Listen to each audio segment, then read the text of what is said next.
Good morning, Kitty Q. I hope everyone had a pleasant holiday. Got New Year's coming up this week. So, this is the year in review, not just for Channel 2 News, but for my entire channel. And we'll get into that once people jump in here. But I hope you had a great Christmas, Kitty Q.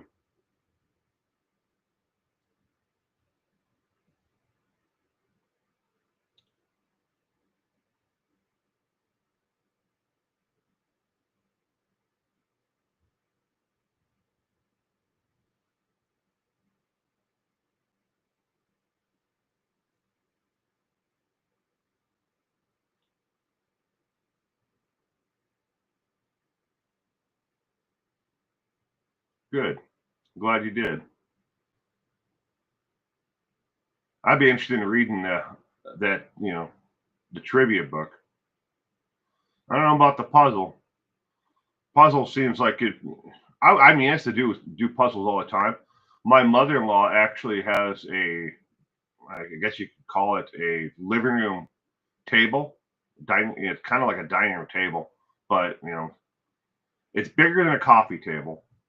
It's probably like three times the size of a normal coffee table, but it only sits maybe 2 feet up off the floor. And they actually made a plexiglass top for it, so they could do puzzles on it, and then put the plexiglass over the top of it. So my daughter was just a child when they had the thing built, but it's not like something they did themselves. They actually had this thing custom built just for doing puzzles on. Good morning, Callie Lisa. Welcome to this morning's Page 2 News. This is the year in review for my entire channel, not just Page 2 News. Francie, good morning. Welcome to this morning's Page 2 News. I hope you both had a great holiday. I'm glad you could be here with us today. You're working on the puzzle now? Pretty cool. Well, good luck with that.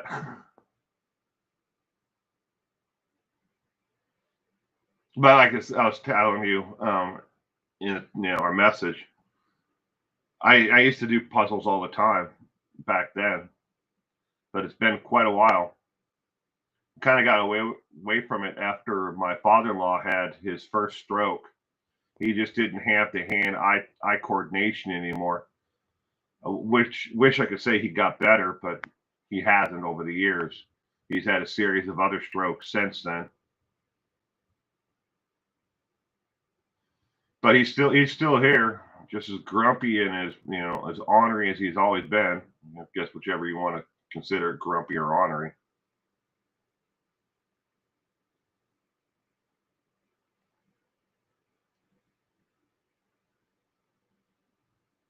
Yeah, wasn't it 500 pieces, Kitty Q?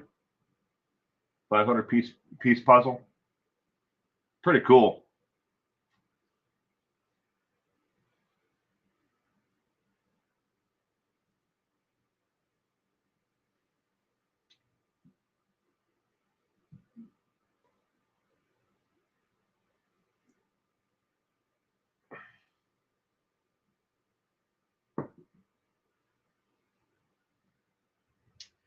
Gemma, good morning.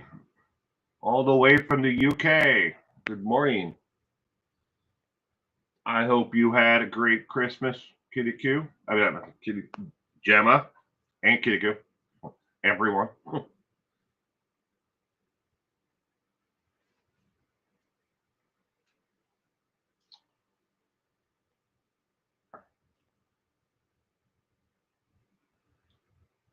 Give it another 30 seconds, so we're going to get this going.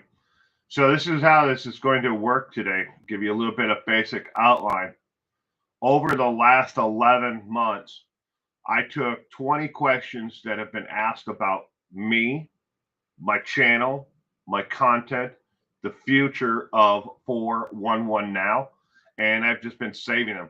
I've done four. This past year, I did 4 different Q&As, 2 on serial killers and murderers, and 2 just general Q&As about my content and and everything else. But I saved these ones and I put them aside in a folder. But I'm going to just like trivia night, I'm going to answer 20 questions. Then I'm going to give answers to each of those questions, and then I'm going to kind of dive into statistics of my channel content, future of what's going on with everything, what may change in 2025, along with interesting information that YouTube and Facebook has gathered about my audience, you, the viewer. There's a lot more information out there than you think that they would know about you.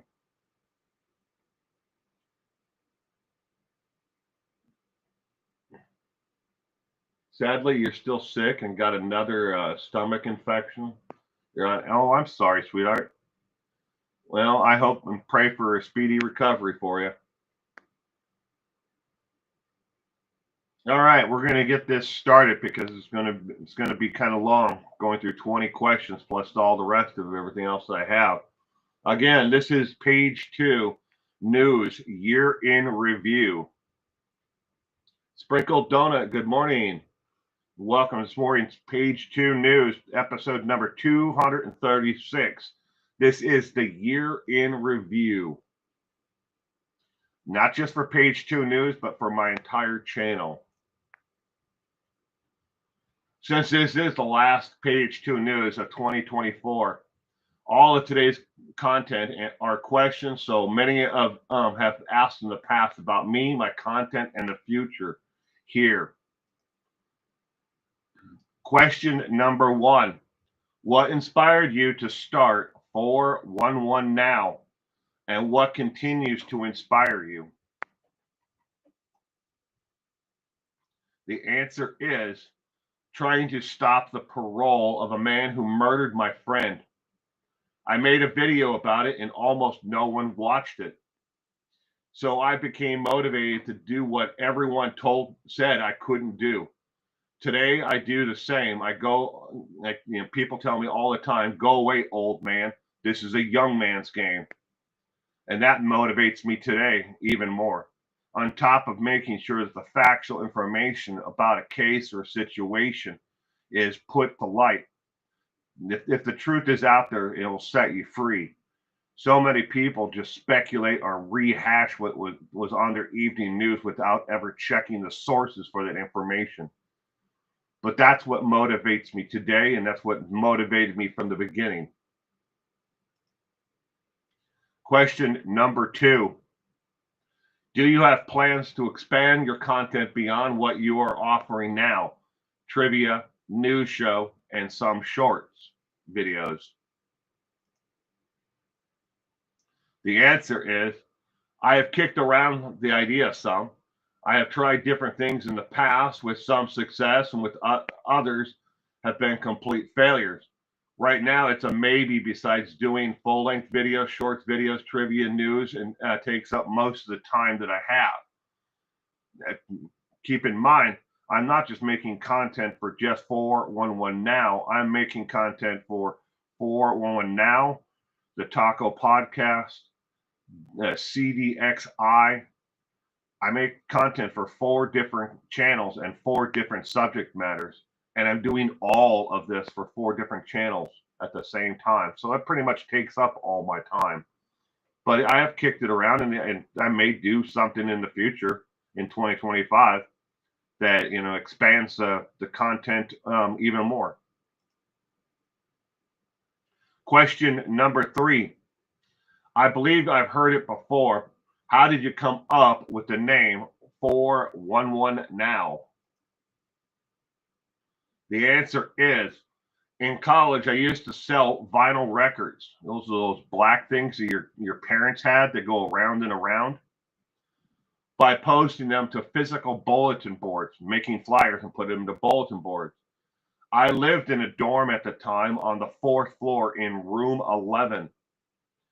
I used to write at the top of the flyer, for sale now, and the word now had like a starburst design behind it. So it stuck with me. And then quite a few years later, eBay started off, And when eBay started off, I started using the same name because I figured people would know who I was. I made 90% of my sales locally, but it was online. But it gave people the option back then when eBay started. In case you don't remember, you could pay by cash or you could write me a check. Where before, eBay, I never accepted checks, but it gave me that option. And then PayPal started up, and then people had the option of cash, check, or electronic payments. But it's always stuck with me. So when I started off on YouTube 6+ years ago, I just said, well, yeah, I'm already using this name, and people know me by this name for online sales. At that time I had a bookstore, so I bet that was always completely separate. It's like two different identities basically. I never crossed the two, the paths between the two of them, or faded the lines between them. I kept professional, and business, personal business, like my side hustle, if you will, separately. Question number 4. How do you choose the cases you cover and stories you cover? Good morning, Juicy Jules. Simple answer is it starts off with sources. Do I have the very minimum of 3 sources to confirm the information of events from my vast, that should be vast, not fast, vast list of contacts and writers?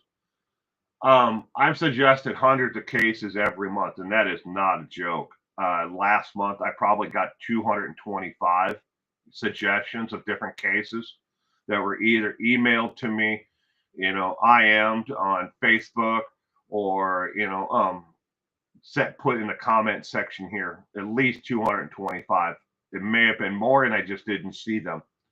About 60% of those, I can't, find sources to verify the information behind it. It may be in the news today.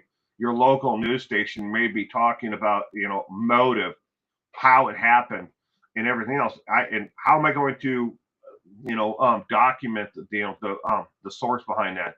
Unless I can find someone who's in law enforcement or a district attorney or somebody who is a prosecutor in that area who's willing to go off the record or on the record and give me information and verify, what really took place in it. Without that, I can't cover it. Yeah, maybe I won't be able to cover it today, but in a year from now, 6 months from now, once the case is, concluded or the person pled guilty, people once the case is closed, they tend to open up and want to talk a lot more. But during an active investigation or when something is breaking in the news today, very few, shouldn't say no, but or very few should say, a lot of people just don't want to talk about it because they don't want to go on the record or be the leak in a case. Question number 5. Let's say there is a crime story you want to cover. How long does it take you to make a video about it with researching and editing? And good morning, Susan Weaver. Welcome to this morning's Page 2 News Year in Review. This is the review for my entire channel. I'm currently answering questions that have been asked by the viewers of my content. The answer to question number 5 depends on if it'll be a shorts video, trivia subject, Page 2 News, or a full-length video. And it really does matter. If it's going to be a shorts video, I mean, I can maybe put together that video in maybe a couple hours. But otherwise, a full-length video takes 2 to 3 days to check sources, an hour or so for a shorts video. If I'm using it and make a full-length video, I can take, a 60-second clip out of a full-length video and make a shorts out of it. Trivia takes even longer, depending upon how old the case is. And give you 2 examples. I can do a trivia night and put all the questions together on Jeffrey Dahmer in about 2 hours. Now, if I was going to do it on the Boston Strangler, Robert DeSalvo, if I was going to do something on him, it would take longer because I would have, I mean, people have written a million different books and stories about him and news coverage, but you have to go back through each and every one and say, where did they get the source for this information, and then verify that actual source. So the longer historical, more, high profile case it is, the longer it takes. And likewise, say like Jack the Ripper is a third example. I mean, there's a million different books and stories and articles that have been written about him, but where did they get the information from that is in the story about that individual? Historically, I mean, and not everything is on the internet, regardless of what people want to believe. That everything's been digitized and is on the internet to find. And according to the Library of Congress, only about 60% of all the content that is currently held by the Library of Congress can be referenced or found on the internet. Only 60%. It would take, a couple of lifetimes before they would ever be able to digitize everything. But hey, trust in me when I say Amazon and Jeff Bezos is doing everything they can to make sure that everything is on the internet. Every single book. Because if they can reprint it and make a buck off it, they will. If they can sell you a download to your Kindle, they will. Question number 6. Do you work alone, or are there others that do research and script writing for you? Good morning, Sprinkled Donut, if I missed you earlier. Answer is I mainly work alone. I do have some people I contact for source information. However, I am a one-man band otherwise, and that is true. I have some people I can reach out to and I talk to, about, maybe they're a reporter with a news station and they have a little bit closer to a first-hand knowledge, second-hand knowledge of the actual situation or the crime. I have others who work in, or former, district attorneys that I can bounce legal questions off of, or ask for, a definition of how this works in that jurisdiction. Why were they charged with this crime over this crime? And so on, stuff like that. But otherwise, I am a one-man band. Question number 7. What would you say is the biggest challenge you face when creating videos and streams? It may not be the sexy answer anyone wants to hear or read about. The answer is not quitting and walking away. It's very true. If there is one thing, it would be editing software.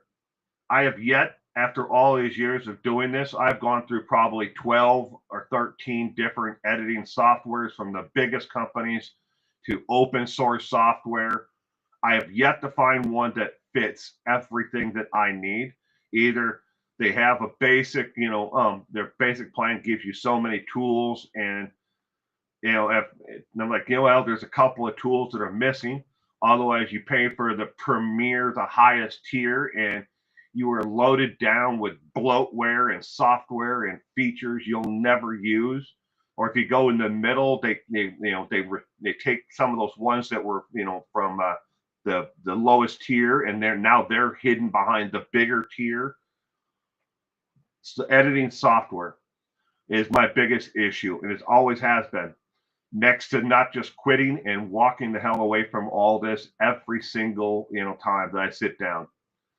Now, I'll give you a little bit of a background into my mentality and who I am on this. Every day I wake up, I come into the studio and I sit down, and I am bombarded everywhere I look by the most depraved, disgusting things that human beings will do to each other. How long could you, every single day, be bombarded by that and still want to do it? And I'm talking about things that people will do to children, to the elderly, to the people they say they love, and every aspect, social, economic level that there is. From the rich to the dirt poor to the homeless who don't have 2 nickels to rub together, the things that they will do to each other. The human race is a bunch of pigs. We are animals, and we will do anything and everything to get a leg up on the next person. If it means that we have to steal grandma's, retirement plan to buy a Lamborghini, so we can act like we're somebody that we're not for an hour, people will do it. If it means that they can make a buck off of selling pictures of their children in a bathtub, to some pervert online, people will do it. If they can find a way to, beat or extort, a grandmother or someone in a nursing home who is unable to defend themselves, they will do it. Every single day, mentally, I am bombarded again with these stories. And I have to find a way within my head, in my headspace, to block those things out and still somewhat not lose it myself.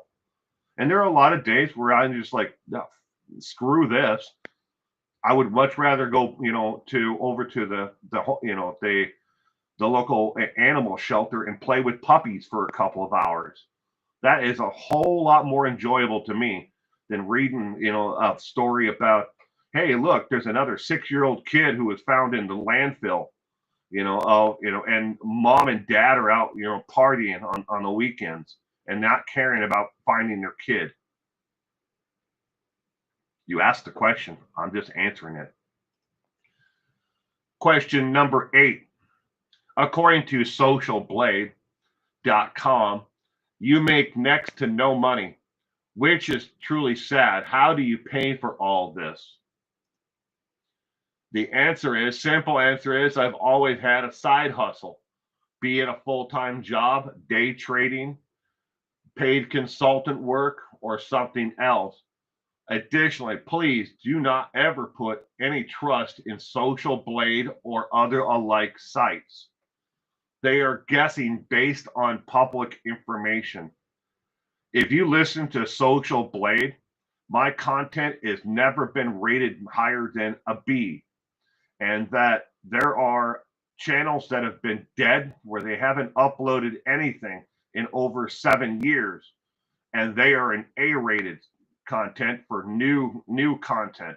How can you be new content and be rated in A if you haven't put anything out in 7 years?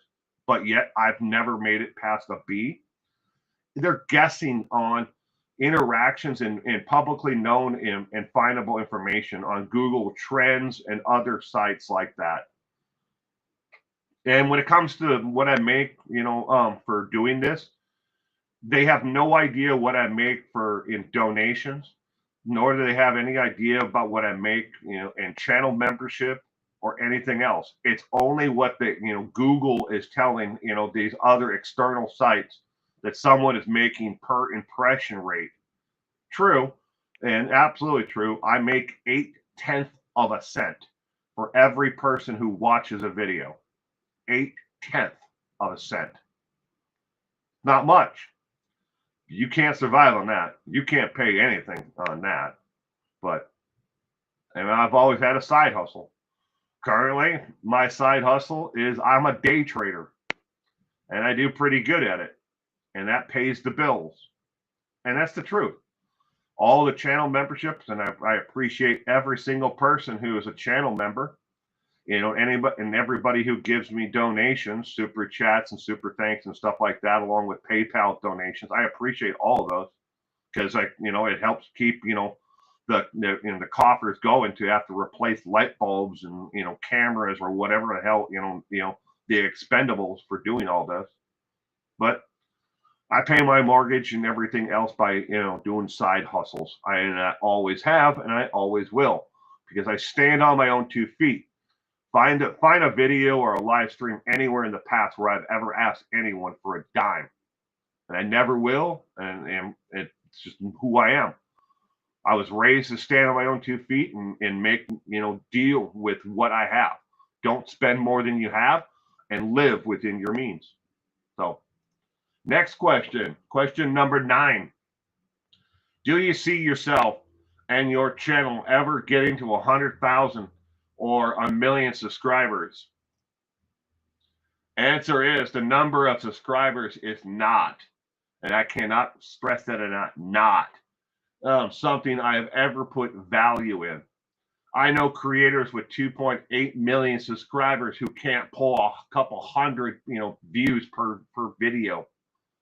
Since you asked the question, though, I believe I will get past 100,000 subscribers when the time is right, not a second before then.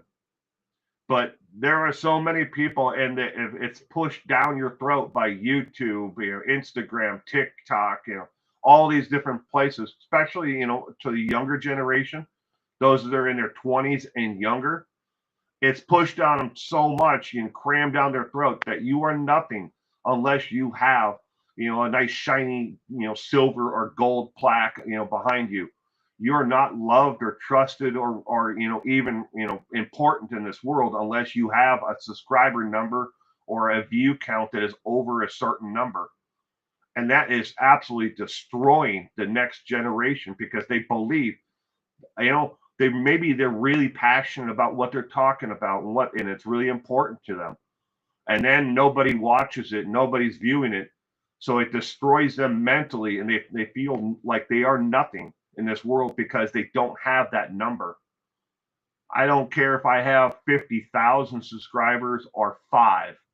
I'm still going to be here to do the same damn thing I'm doing now because I enjoy this. Next, question number 10.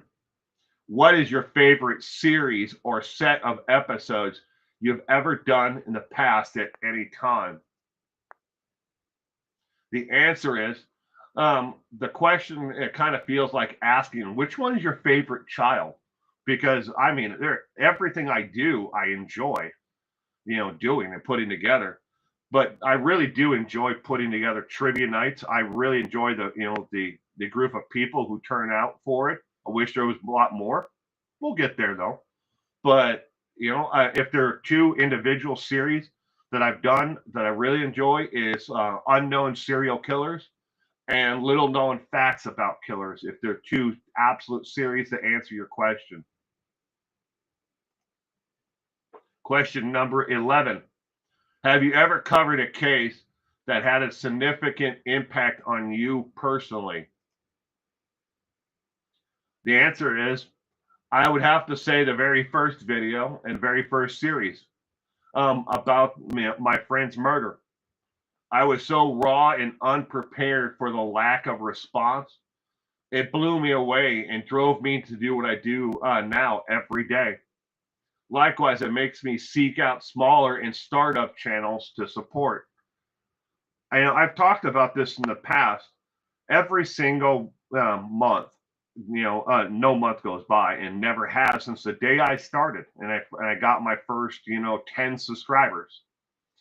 Every month, I go through, those who subscribe to me, and I look to see if they make content themselves.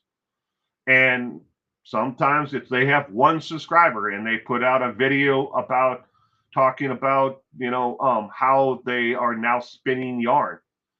Now, I am not interested in spinning yarn myself personally, but I'll watch that content and see what they're doing and how they're presenting it, and is it interesting? And if it is interesting, I'll share it out on other social media sites. I used to do it on YouTube until I started getting a lot of hate about it. But I'll share it out on Facebook or, on X or whatever, and I'll drop that channel's link. Maybe it only leads to 1 additional person subscribing to them. And I don't need someone to pat me on the back and say, hey, thank you for doing that. I do it because I want to. And again, I'll back to that. I will go through, look, you subscribed in the last 30 days. I won't do sub for sub. You subscribe to me, so I'll subscribe to you. But if I find that your content is interesting, I'll subscribe to it. I'll watch it. I'll comment, about the content. But that's just who I am because I want to support other people. I've been there, before, just trying to start off and get, things rolling. And it's hard.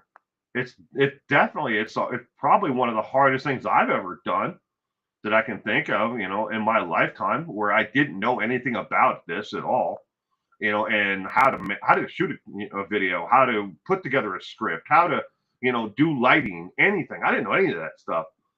I'm just an old man who decided that, I could not take no for an answer. You don't want to pay attention to me? Well, you're going to pay attention to me now and for the rest of your damn life. I love you. Next question. Question 12. How do you handle criticism and negative feedback? Answer is, from day one, I reached out to a very well-known YouTube creator. He's actually on just about every platform now, but he was mainly on YouTube back then, who I've known personally for over 30 years.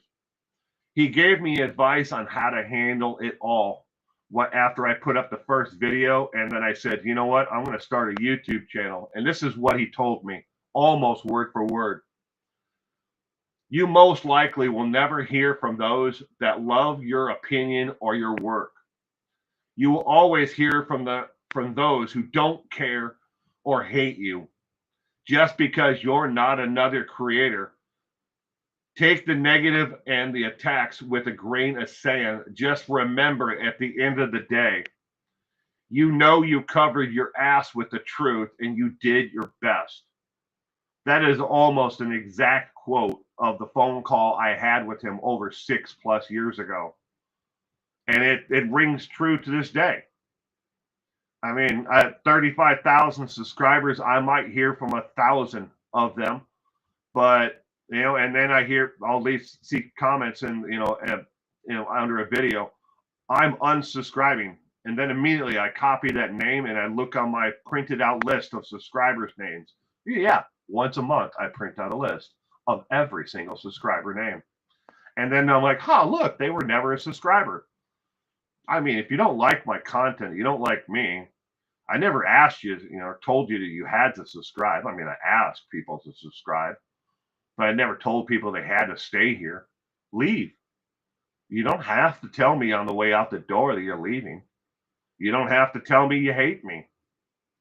But people, they like to voice their opinion that way. And a lot of times what they have to say in that aspect is untrue. And thank you, Gemma. Will, I really appreciate your support, and you're an awesome friend and content creator. Keep it up. I'm proud and support you and all the hard work. Well, thank you, Gemma. I appreciate that. And good morning, Laura Croft. All right, question number 13. Have you ever considered branching out to other sites like TikTok, Facebook, Twitch, or Discord? Answer is yes. I've used Twitch, Discord, Facebook, Vine, and even Beam. Anybody remember Beam? I miss Beam. And not so much Vine. That short little clip, 3-second long Vines. But Beam, I miss Beam. That Beam was started by YouTube creator Casey Neistat, and he eventually sold the company to CNN, who basically shelved it, and they're never going to do anything with it. But anyways, I loved Beam. I was one of the first creators on Beam, and I was killing it on there. And then all of a sudden, CNN got it, and they're like, gone. But anyways, some just don't fit my content. Others, I was there, and it was like watching paint dry. Mainly Discord. I had a Discord. I still have an active Discord channel. I've since pulled all the content and and everything else and deleted everything. But I don't know if I'll ever go back. But every time I was there, I would only get 1 or 2 people in my Discord, at all. Out of all the people that were able to come in and talk and chat and had clicked on the link and joined, all of them, 1 or 2. That's all it was. I was like watching paint dry.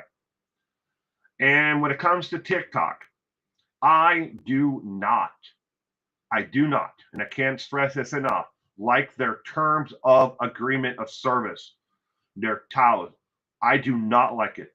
And I don't think half of the people know anything about their terms of service. And I would be willing to bet better than 90% of those who use TikTok have never read the user agreement with TikTok.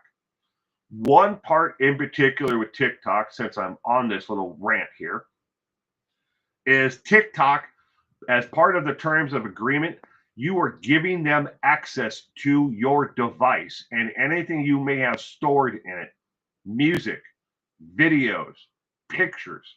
You are giving them the right to snoop in your phone and additionally look at who you are contacting and who you are messaging. I don't want anyone in my devices and seeing that. That'd be like putting, your entire internet history out there for the world to see. You don't want to see my internet history. I don't even want to see my internet history. But I'm never going to be there unless they change it. But most likely, maybe the government's going to squash them first in the United States. I don't know. I mean, now Trump wants to, suspend, the date that they're going to get rid of TikTok. I'm not sure what's going to happen, but if they change that terms of service part, I might think about it. Question number 14. Where do you see your channel in the next 5 years? Any major goals along the way you wish to share? 5-year plan is to dominate the entire true crime world. Have 2 or 3 Lamborghinis, a private jet, and a super yacht bigger than the state of Texas. 1 or 2 Grammys for the best rap album of the year and artist of the year. That's my goal for the next 5 years. That's all sarcasm, ladies and gentlemen. Actual answer is I'm going to be right here in my lane doing what I do. And hopefully I'll, within that time frame, I found a way to make my workflow easier.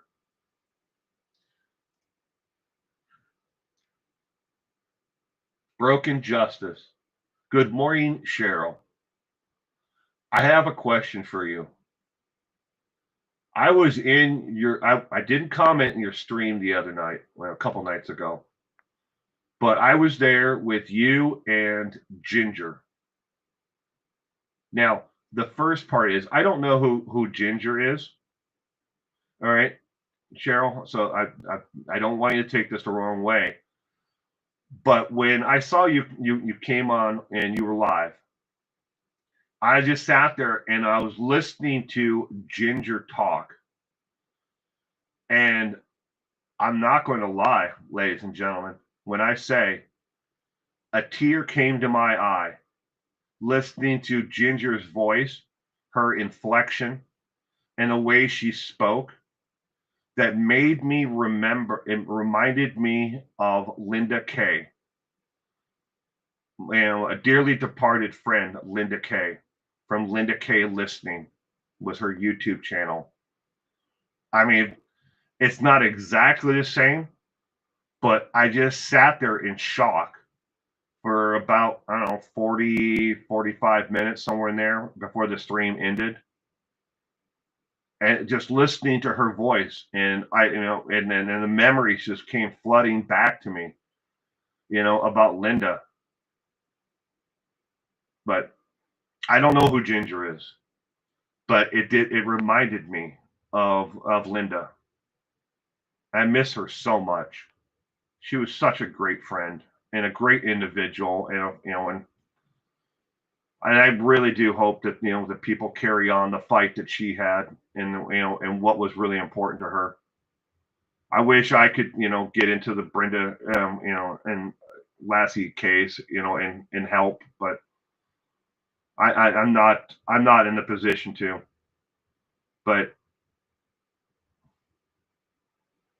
and that's just me. I'm sorry, but it brought back those memories, and it's a good thing overall. It's just it was a shocker. But anyways, moving on.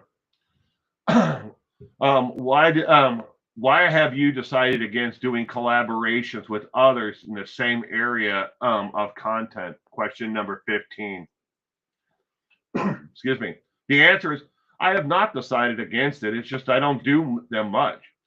Besides the fact everyone that has approached me to do them in the past, besides 3 creators, only 3, and when I say people have approached me, well over 100 have approached me about doing a collaboration, but only 3, didn't do this to me. Who they wanted exposure to my set, my subscribers, and they wanted to come on. They wanted me to come onto their channel. They wanted control of the content and what they could do with it afterwards. But only 3 said, you know what, this would be mutually, for both of us if we talked about or we researched and talked about this case or whatever it was on the stream or in a video. Only 3, and that's sad. But then that's the truth. They want the exposure. Hey, if I do a live stream with somebody who's a larger, channel than me, those people will start look at my channel, and I'll gain subscribers from it. Well, what's in it for me if I do the work and I do the stream or the video with you, and then after the video you don't even put me in the credits for doing the work, and you don't tell anybody about my channel.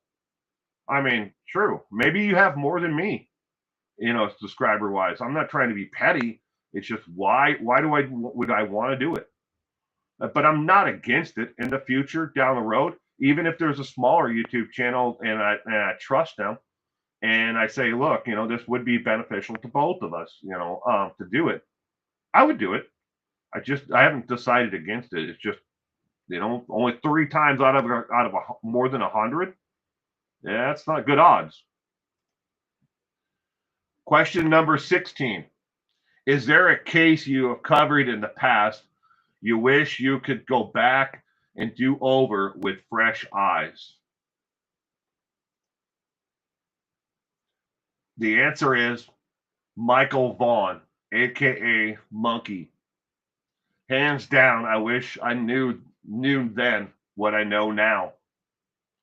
And I really, truly feel out of all the cases that I've covered over the 6+ years that I did a complete injustice to Michael Vaughn and this entire case. And if I could go back again, I would and do it all over again, I would. And I never would have covered the case or done any of the videos the way that I did. I would have changed it all. But with fresh eyes, maybe someday I'll cover it again, but in the meantime, I just have to live with that regret that that I didn't do and put forth my best effort, and I feel like it was an injustice to his memory. Excuse me. Question number 17. Why the complete rebranding of Coffee News to Page 2 News? You could have just kept the same name. The simple answer is it was time for a change. If you stay the same and you expect a different outcome, that is the definition of, insanity. You have to be willing to change. Other reasons where people got upset that the show was called Coffee Brew. I wish that was a joke. Be like, I don't drink coffee. I'm a tea lover. I don't drink, coffee. Never. That's just poison. You're putting poison into your body. I cannot tell you how many times I heard that over and over again. And not just by people who were trolling my channel, by people who were actual real subscribers and supporters of my content. But anyways, I also did it to reflect more of why, and the type of content that I'm covering. These are the stories normally on Page 2 News that people ignore. They ignore them. Maybe it didn't have enough views on the evening news or enough downloads or enough, speculation run rampant about the story, enough of that drama that they need, and desire to for their content. So they just don't cover it at all. And that's what Page 2 News is. The stories that people just ignored. It's like, and they may be significant, in Marysville, Missouri. It may be very important to the community there, but it's not an important story to national news.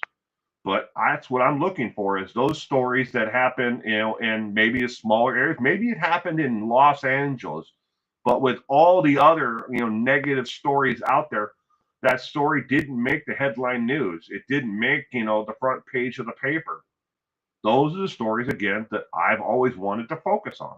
So that's why I rebranded the entire thing to Page 2 News. Question number 18. What do you see as the difference between what you do, and what others are doing? The simple answer is, I will stand by my research and reporting in a court of law. I may not do it in a court of public opinion, because just like everyone has an opinion, and you know what else they say everyone has, one of. But history has been on my side every time.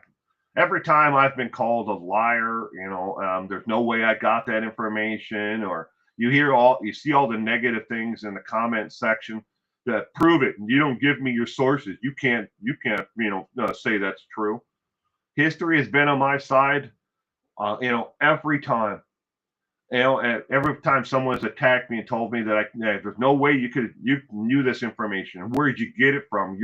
No picture, it didn't happen. No link to a source, it didn't happen.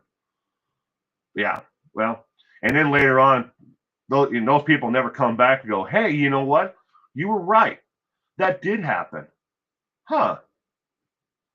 Wow. For some reason, they never do that. Question number 19. Any chance we will see a rebirth of the Longest Yard 2 podcast, or CDXI, now in 2025? The simple answer is, I was on a panel and I was a guest on the podcast, The Longest Yard and The Longest Yard number 2, along with Gridiron Fantasy Football, i.e. GFF. I had no say in the artistic changes or what ultimately led to their sale to iHeartMedia. As for CDXI now, that channel is never meant to be anything more than a backup channel and a place to put videos that don't fit anywhere else. And I will be posting more to CDXI in 2025. But again, it was never meant to be a main channel. It was always meant to be, hey, don't put all your eggs in one basket, because you never know when it comes to being a YouTube creator. If you're here today, you're gone tomorrow. YouTube could decide tomorrow afternoon, we've had enough with you, Will, and we're going to shut down and delete all of your content from 411 now. It's happened to a lot of people in the past. They're like, hey, you can't, do that, put that out there. That's not free use. And then they, age gate their entire channel, or shadow ban their entire channel, so no one ever sees them again. And then they delete their entire channel. Well, everyone knows now, and they have since the ad apocalypse, about 4 years ago, that you can't just have one channel. You have to have a backup channel to be able to put, content out there. Question number 20. Is there any way we can get you to consider doing more Q&A live streams for non-channel members? The answer is, if you get nothing else out of this Q&A today, please leave with this. I am terrible at self-promotion. Live Q&As have always been a flop for me. Maybe it's me not putting in enough effort. Maybe it's me putting in too much effort. I would do more, but it's not likely. Maybe once a year, but sorry. As for doing them for non-channel members, I only do them because it's part of the perks that I offer channel members, is doing Q&As, or behind the scenes. So, but besides that, and I've done Q&As for, on different subject matters along with my content. And if I can get 10 views in 30 days on the content, I mean, that's a flop. I'm sorry. But you have to think about the effort, cost, value, situation. there, and it's never worked out for me. So, but maybe in the future that'll all change. Maybe I'll find the golden ticket that makes it all better, and changes it so it would be successful.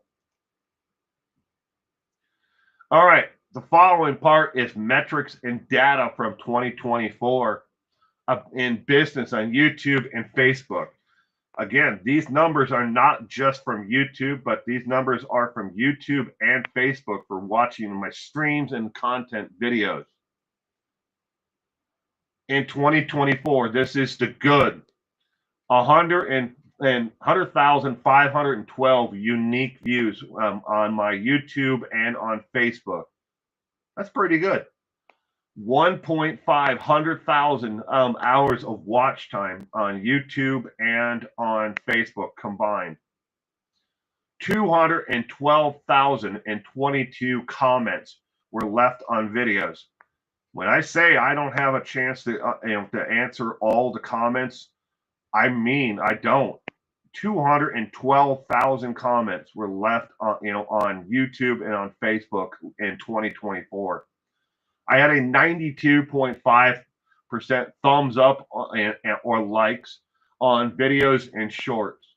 A 98.25% thumbs up on live streams, and that includes page 2 news, coffee brew, and the trivia night for live streams. I had 109,755 people take clips of my work and use them for monetization for themselves and not give me credit or use of anything. But hey, it's hard to argue when you're looking at my ugly face on someone else's video on either YouTube, TikTok, Instagram, or wherever they may have used it. But 109,000 times.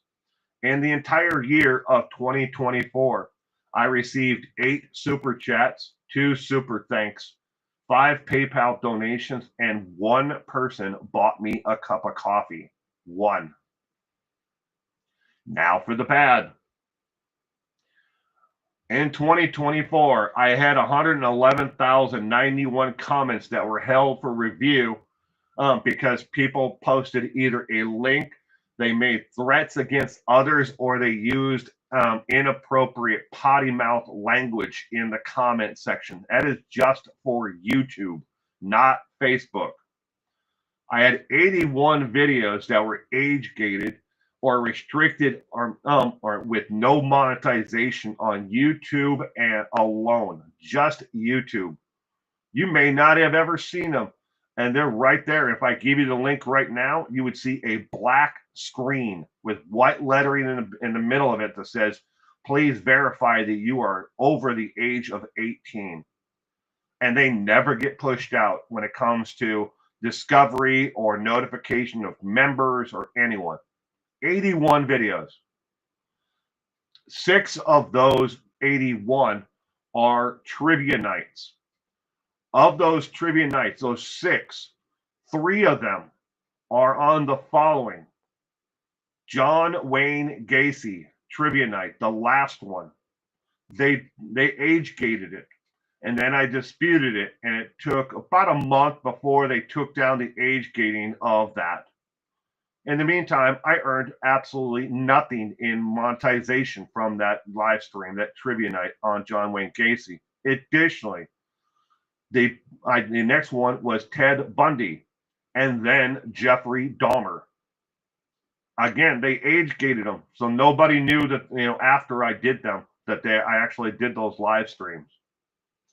Additionally, 71% of those who watch Trivia Night are subscribers to my channel. Only 71%.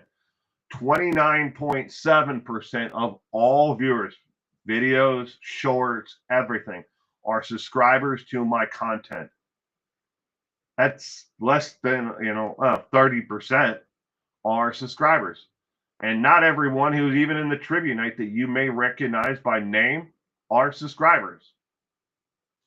I don't know what to do. I can't convince them. Apparently, I have asked people to give it a thumbs up and like and subscribe, but That's about all I can do. I can't go to everyone's house and knock on their door and say, hey, could you please subscribe? I mean, you've been to my, trivia nights for the last like 4 years. Don't you think I've done enough to earn this, you clicking that subscribe button? But looking better section for 2024. I have seen a 14% increase in viewership of Trivia Night. Thank you, Cheryl. I appreciate the super chat. Thank you very much.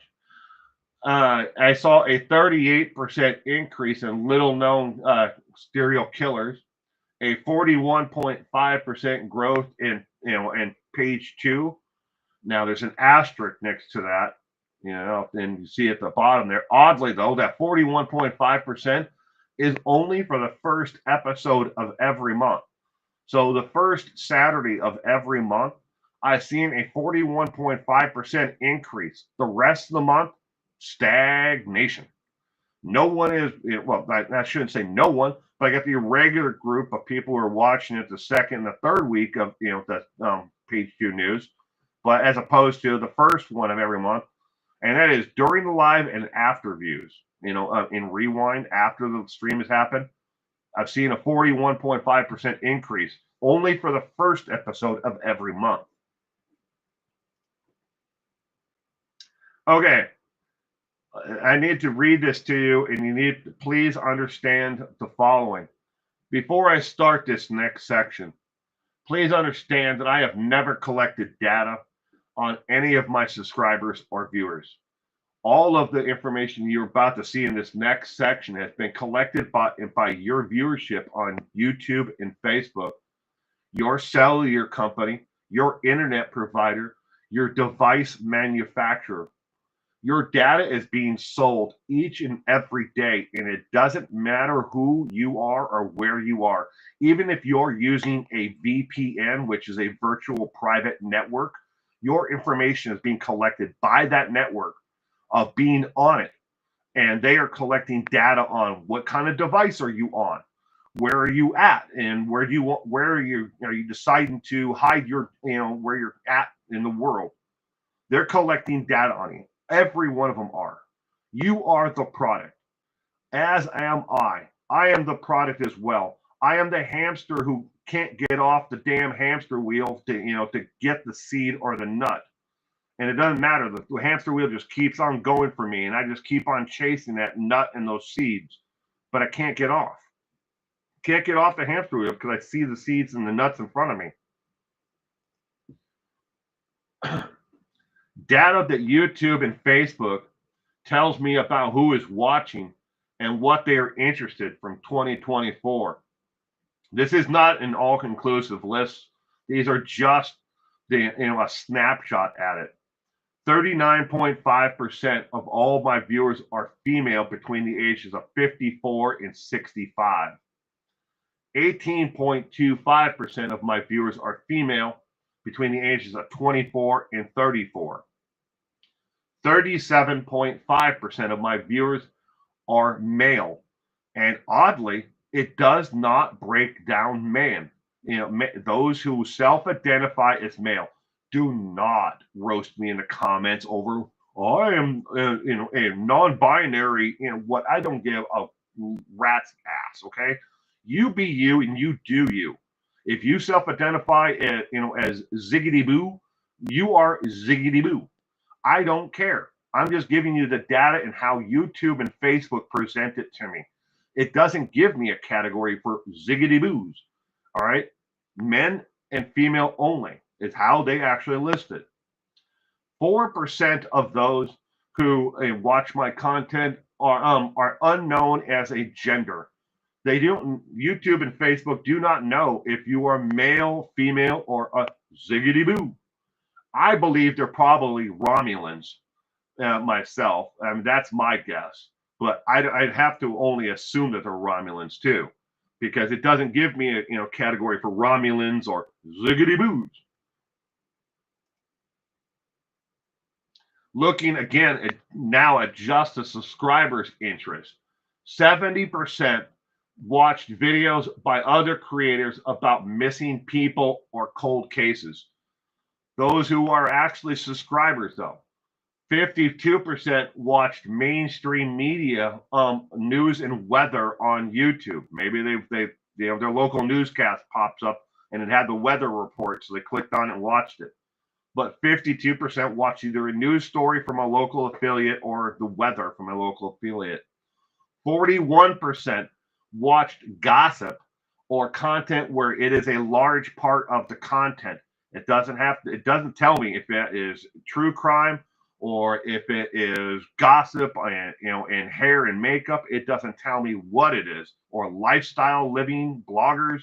It does not tell me that. It only tells me that they were interested in gossip, or where a channel content creator is making content where gossip is a large part.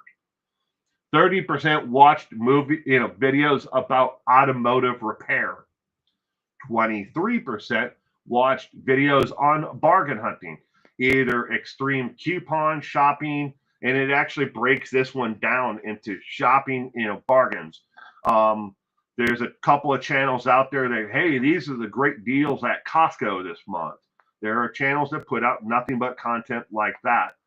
Or these are the great deals, at your Kroger, or your IGA. There are channels that do nothing but that. These are the deals this month at these stores. And that all falls into the bargain hunting videos. Additionally, 19% watched videos on DIY, do-it-yourself remodeling. Remodeling either a car, a home, a yard, a flower bed. All these different things are underneath the DIY, do-it-yourself remodeling. And 8% watched videos on and live streams about crafting, doing anything from painting to knitting to, woodworking. All these different things are in that 8%. Again, that was subscribers only. Channels and content my viewers watched besides me in the area of true crime. Duty Ron and Ed Wallace. Elisa True Crime. True Crime Loser. Cold Case Files, Forensic Files, First 48. Difficult Research. East Idaho News, or Lamont on the Run. Those are not in order from they watched the Duty Run the most to Lamont on the least. It only gives me that many examples for what other content in the true crime field that people are watching besides me. And that's not, again, all inclusive. There might be 10 or 15 or 100 or 1,000 who are watching another channel that I don't know about. But it only gave me these ones. Excuse me. Channels and content my viewers watch that is not true crime related. Gemma's Journey, Lifestyle and Life Channel, Gemma. And that is how you are actually broken down by YouTube. You may be a channel where you are focusing on your journey, your autism, but YouTube says that you are a lifestyle and life channel when you go to actually search and break down the channel itself. Next is Forrest Gallant. He is a wildlife biologist. Tom Scott from the UK. He is a UK blogger and world traveler and talks about a lot of interesting things. Additionally, Fathering Autism is an autism awareness channel. German in Venice. He is a German, an expat, but he has dual citizenship, I believe, in the United States and Germany. But he talks about, life and living in California, but he's German in Venice. Next is Hollywood Graveyard as a graveyard tour channel. And then Jenna Phillip, who is a crafter and home remodeling. But 90% of what she's been doing for like the last year has been remodeling a home. Her and her boyfriend bought a home and basically tore it all the way down to the foundation. I believe they're in Vancouver, British Columbia. But before that, she did everything from knitting to sewing and all kinds of other craft stuff. And that's what she's really, been known for. But That's what they're watching. It's not true crime related. Most viewed content in 2024. Josh Duggar's sentence extended. 60,816 views on YouTube. 57,889 views on Facebook. Sarah Boone, Trivia Night. 517 people have watched Sarah Boone's Trivia Night on YouTube. And 43,891 watched it on Facebook. That's real. 517 on YouTube and 43,000 plus on Facebook.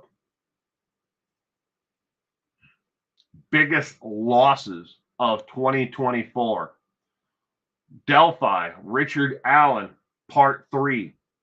I spent $1,108.52 to make the entire series, but this one individual video, I made 98 cents for 3,039 views. The live stream trivia night of Charles Cullen. I spent $132.10 to make that trivia night. I made 9 cents. I only got 45 views for the Charles Cullen trivia night.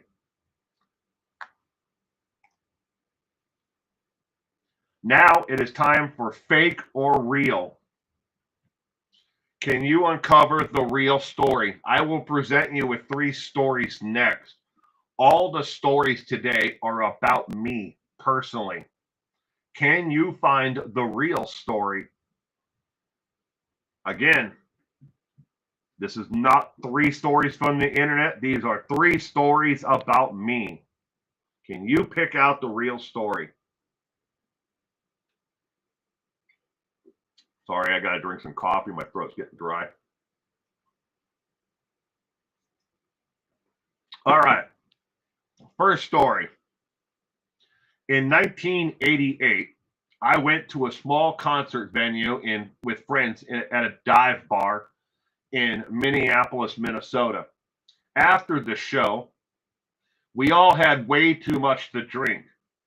So we kicked back in my buddy's van, which is one of those 1970s Chevy's vans with a table, a TV, and a stereo system and lots of shag carpet. And no, it was not a van down by the river. The next morning when we woke up, we were 390 miles away in Chicago. Is this real or fake? Story number 2. In high school, we used to go camping in the Cascade Mountains in the National Forest on a bet. While out hiking one day on one of these trips, my buddy dared me to jump off of the bridge for $20 and a free dinner from Burger King. But I would be jumping off of this bridge into snow runoff, melting ice water from, in the Cascade Mountains. This jump would have been over 75 feet from the bridge to the surface of the water. I would have had no idea if there was a boulder waiting just underneath the surface of the water from where I was jumping, and which would have probably ended up in instant death, let alone from hypothermia from the water. Is this story real or is it fake? Story number 3.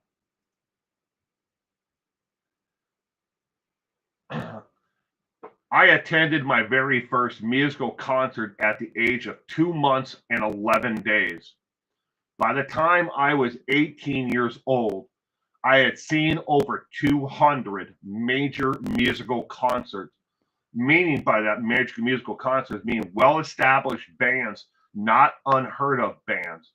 I also attended over 150 minor shows by less than famous bands or acts, all by the age of 18, in all types of music from punk rock, metal, rock and roll, bluegrass, classical, and even experimental pop rock. Which one of these three stories is real? 1, 2, or 3?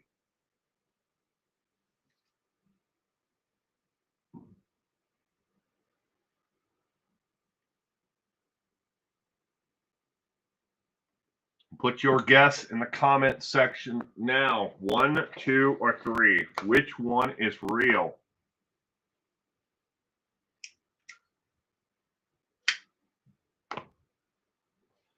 And smoke them if you got them. We got a couple ones. Kitty Q's going with 2 with 2 question marks.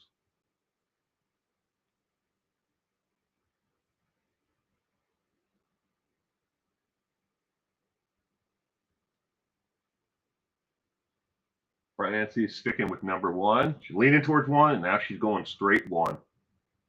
Callie Lisa's going with 3.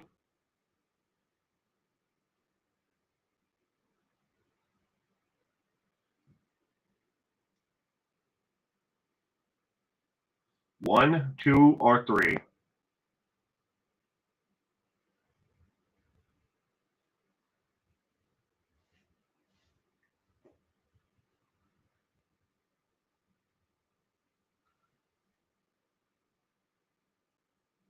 All right, ladies and gentlemen, the correct answer to which one is real,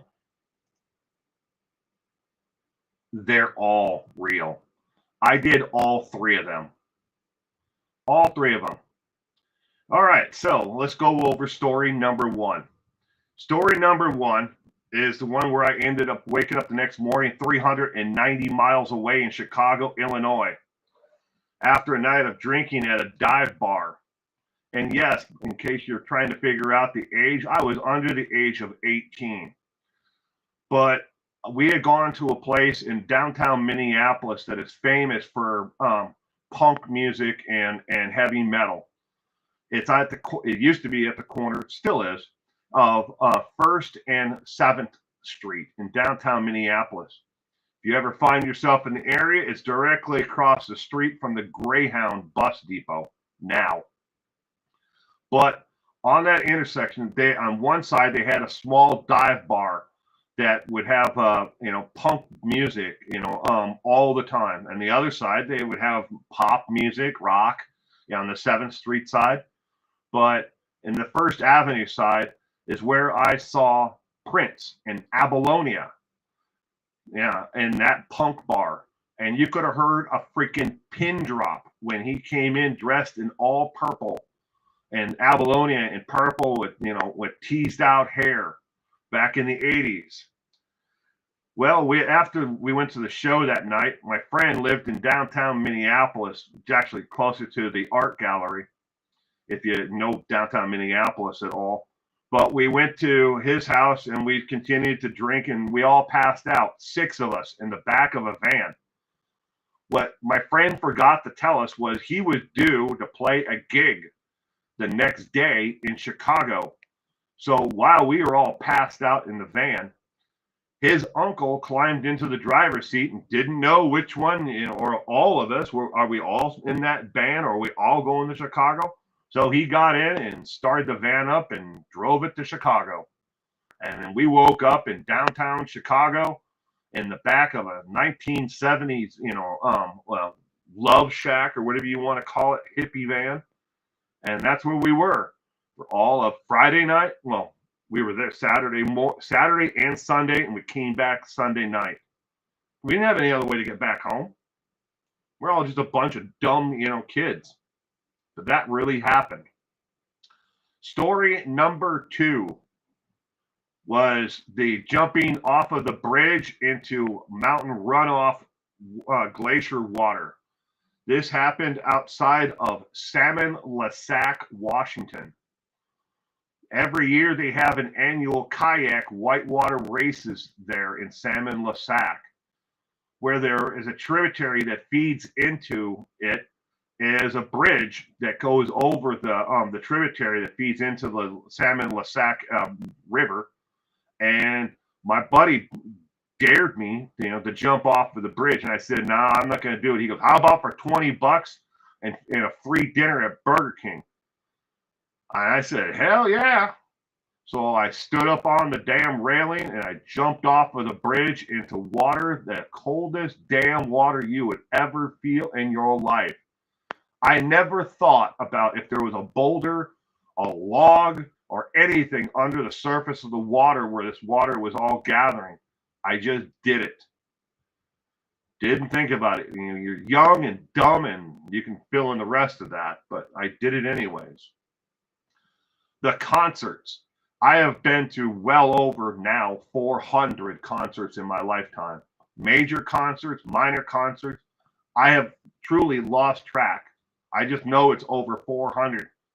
But I've in there, I've seen some bands as many as 10 times, and I've seen others as as few as like a three times or one time.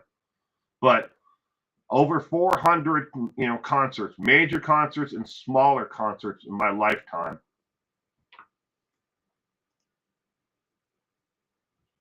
And that is it for the year in review for my channel.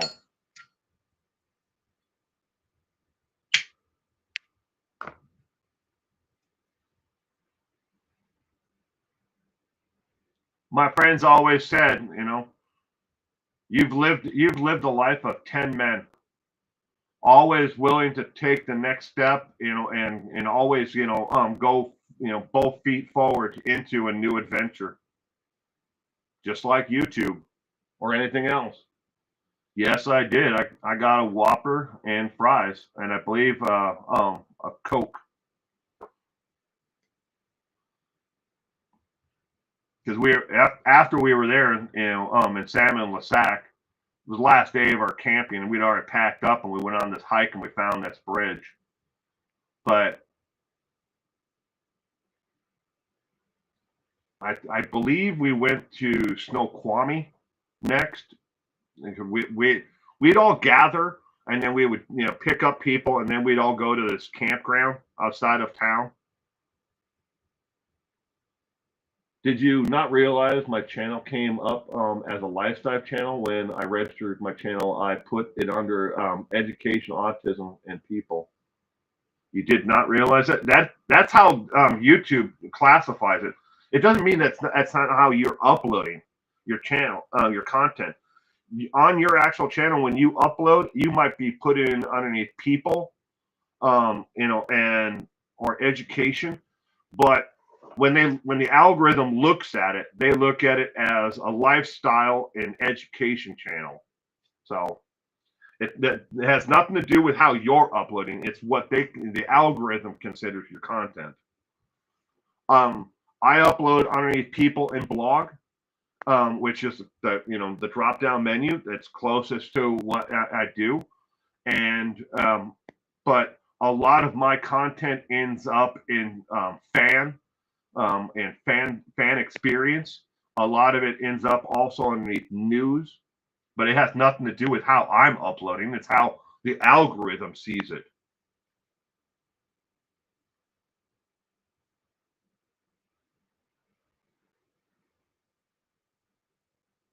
Well, thank you, Callie Lisa. Excuse me.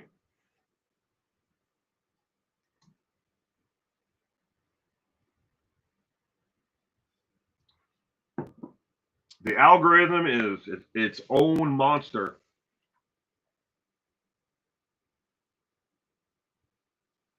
I've done a lot in this life, and I've got a lot more life to live.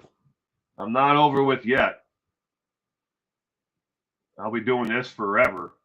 I see no desire or have any desire to ever want to walk away, even as as harsh as it is most days, come in here and shoot videos and do content.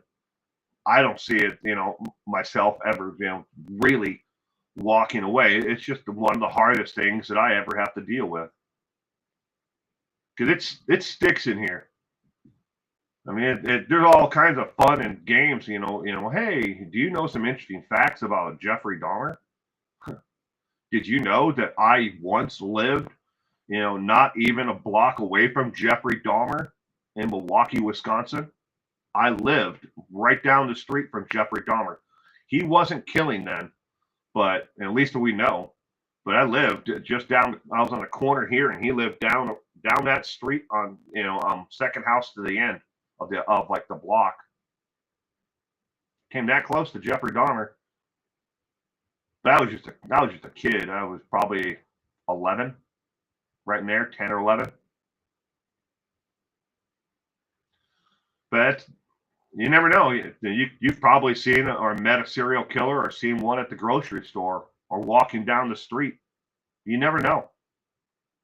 They're everywhere. As Purple would say, you never know who you're going to be standing next to next, and you never know who's going to be knocking at your door.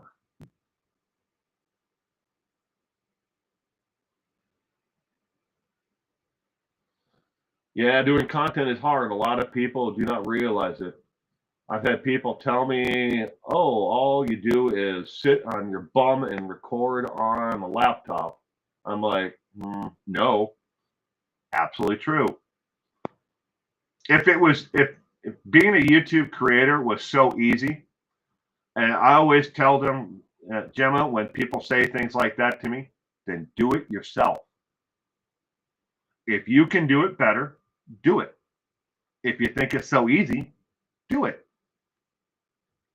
That's a simple answer. And don't forget to come back and comment and tell me, drop your link to your channel so I can check it out. I want to see it. And I really, in a lot of cases, I really hope that they do.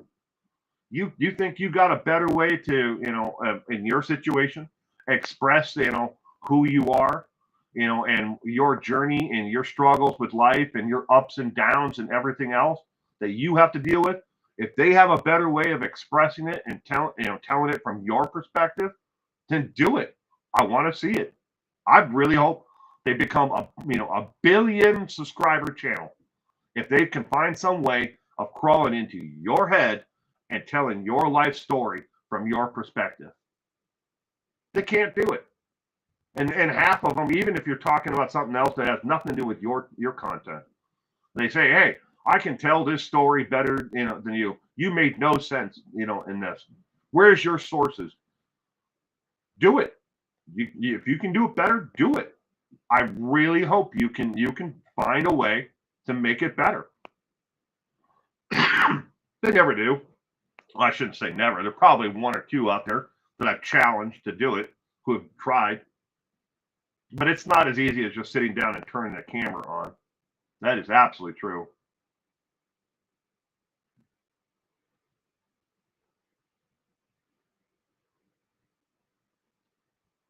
Yeah. I want a Whopper and fries and an ice cold Coke. As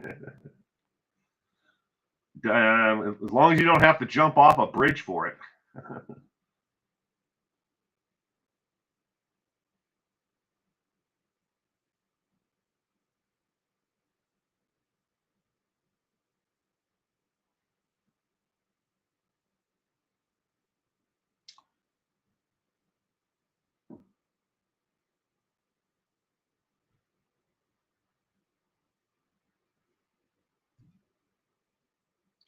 So, for those who are interested, tomorrow night, it's trivia night.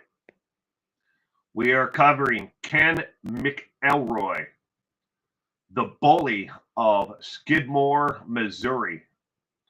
Ken McElroy is tomorrow night's trivia subject. And tomorrow there will be no missing or endangered as part of trivia night, which I normally have. I have my user agreement with at least two of the different groups that I'm working with to do it. It doesn't expire. I just want to make it more clear with those groups what I want to do with content, because I have an idea for 2025 where I can make videos about them, but I don't have the agreement in place to be able to share the information that they may have on their websites.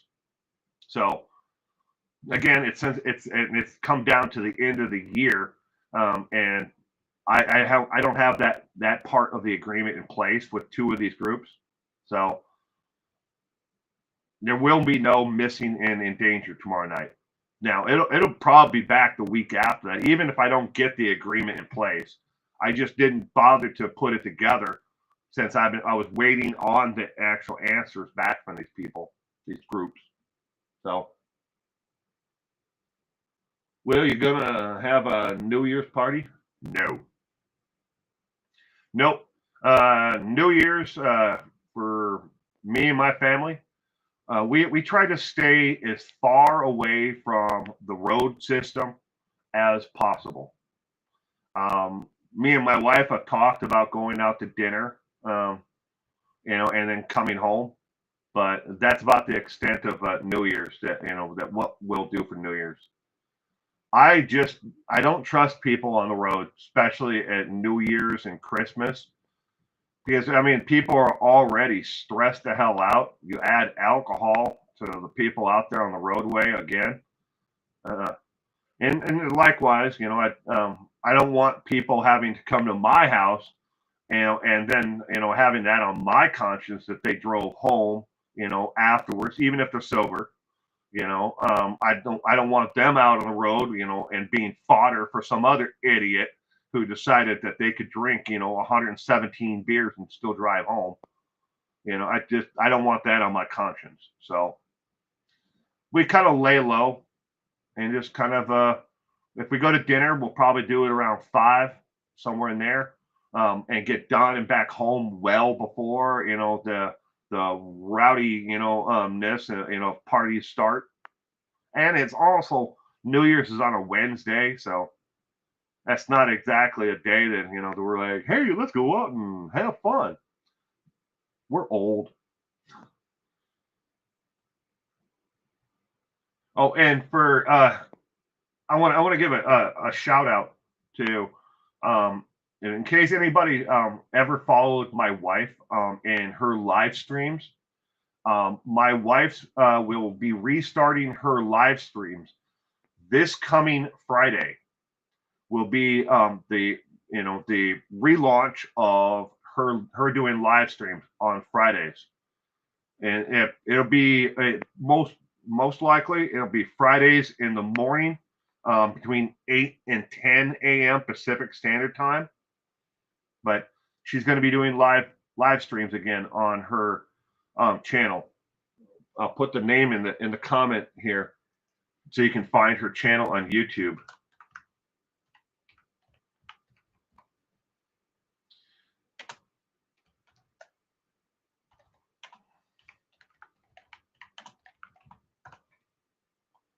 That is the name of my wife's YouTube channel, Peel Ocelot, all one word, no space. But again, she will be starting her live streams again this coming Friday. So just after the new year. And likewise, for those who follow the Taco Podcast, there will be a brand new episode of the Taco Podcast this coming Saturday. Not today, Saturday, but next Saturday after the new year. There will be another next episode of the Taco Podcast. Yeah, we get a lot of people, not in the nearest town to us, because we live out in the outskirts of town, and here's town, we live in the outskirts. But the town that's closest to, we don't get a lot of shootings where people shoot guns off in the air, but town over, they have a huge problem with it, with people shooting guns off in the air. And what people don't realize is what goes up must come back down. I am too old too. We're in our golden prime, Cheryl. We're in our golden prime. And another thing about your stream the other night, I think I've been misspelling your name all this time. I've always spelled it with a C, but I'm pretty sure on the screen it had Cheryl with an S. And if I did misspell it all this time, Cheryl, I am truly sorry. But that's how I have you saved in my contacts, as Cheryl starting with a C.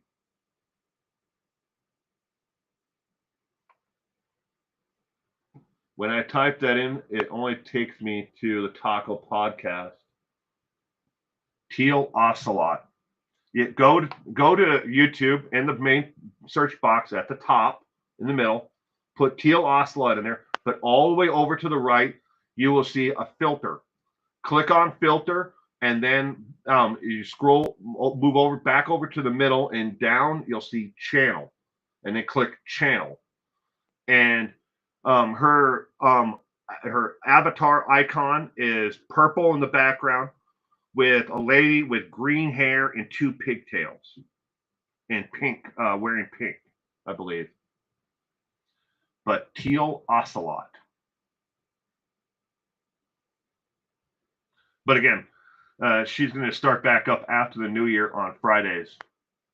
She may add additional days after, besides Fridays. But right now, we have moved things around in our schedule for Fridays for her to do live streaming every week, and then the Taco Podcast filming after she does her live stream for the following day on Saturday. Will the Taco Podcast be every week?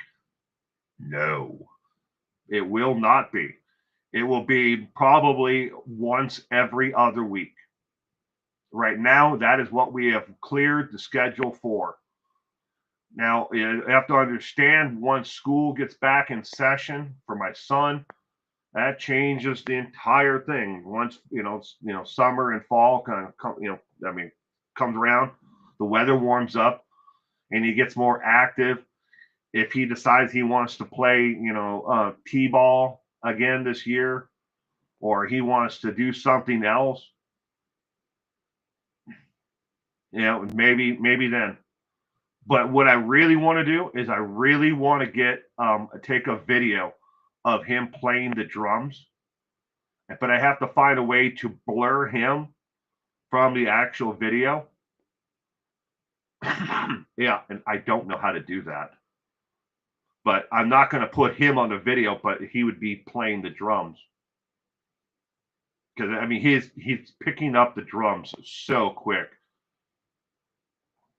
He did almost about a half hour or so of playing the drums yesterday. And you have to understand the entire story behind that. Besides me, Daddy, buying him this drum kit, it's the best gift ever, because it keeps on giving, constant headaches. But my son has severe issues with light and sound. He gets overstimulated, and when he gets overstimulated, he shuts down. Basically, he's not going to do anything.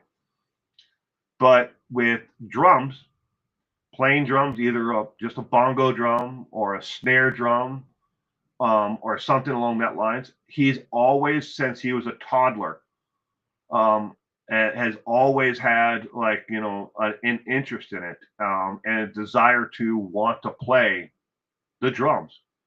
So as soon as he was big enough, and they made a drum set that wasn't like one of these Fisher Price pieces of excrement, and he could actually sit at a drum stool behind a drum set. That's the first thing I bought him, and now Daddy is buying more and more. And probably for his next birthday, I'll take that entire set away and buy him a professional set. This is a junior professional set that he has now. He's got 6 cymbals, 2 bass drums, 4 snares, a hi-hat, and then he's got mic stands with no mics on them though. Boom arms. Your grandson is autistic and loves musical instruments. My son wants to start a band, but we have not been able to find any other 8-year-olds who go to school with him, that know anything about musical instruments.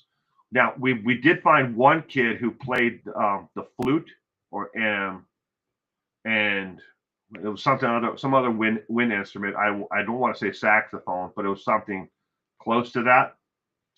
But we don't know what happened, and maybe they moved. But yeah, I remember the first time I got, my son was like in first grade, and they went to music class for the first time. And my son walked into music class because I got this report from the teacher, this email, and about he walked into class and got out of line and beelined right for the drum set, and they were worried he was going to topple it or do something wrong. But then he sat down and he started, playing the drums with the drumsticks that were sitting on the drum. And they're like, he's such a natural at it. I mean, he's only 8 years old. He's been playing. Well, this set I got him 2 years ago. No, this set's over a year old. The other set I got before that was 2 years ago. So he's been playing since he was like 5 or 6 now. Well, it comes to him. And with the barrier to expressing his emotions and being able to communicate with the world around him, this gives him an outlet that is whenever he's upset or he's happy or whatever he might be feeling, he can walk right into the other side of the living room, and the drum set is always there. Now I'm absolutely driving my family and my neighbors insane, because it's there, but that's their problem. I kid about that. I know it drives my family insane, but they're supportive as well.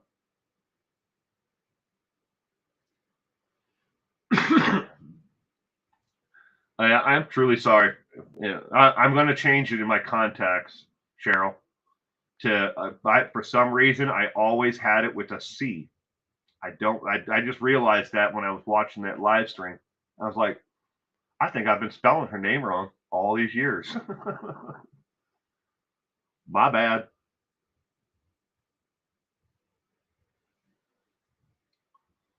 So who knows?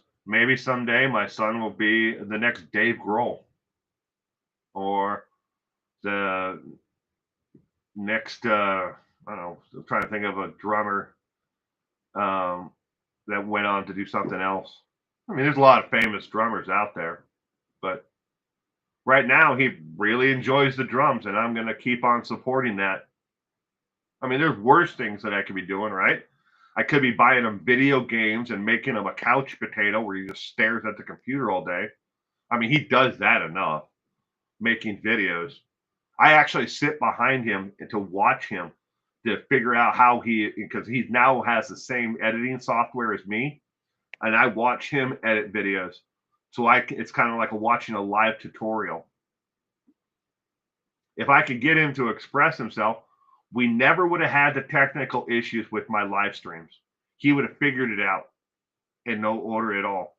He would have just came in, went boop, boop, boop, boop, and fixed it all. But that communication barrier issues. Don Henley, yeah.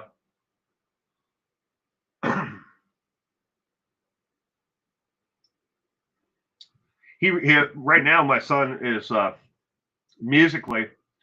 I mean, he likes Katy Perry, but he is really into like 21 Pilots, and because they're a two person band, and he likes that music, the rhythm, the beat to it, along with, and then there's the opposite of that.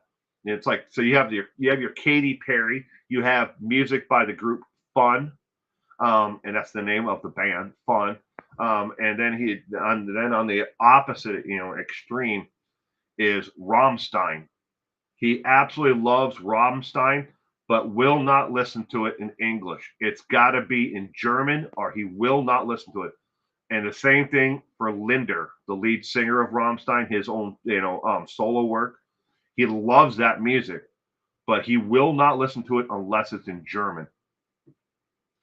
We don't let him watch the videos of Linder. You can't let him watch the videos of Linder. But he likes the music. So he has his own Spotify playlist.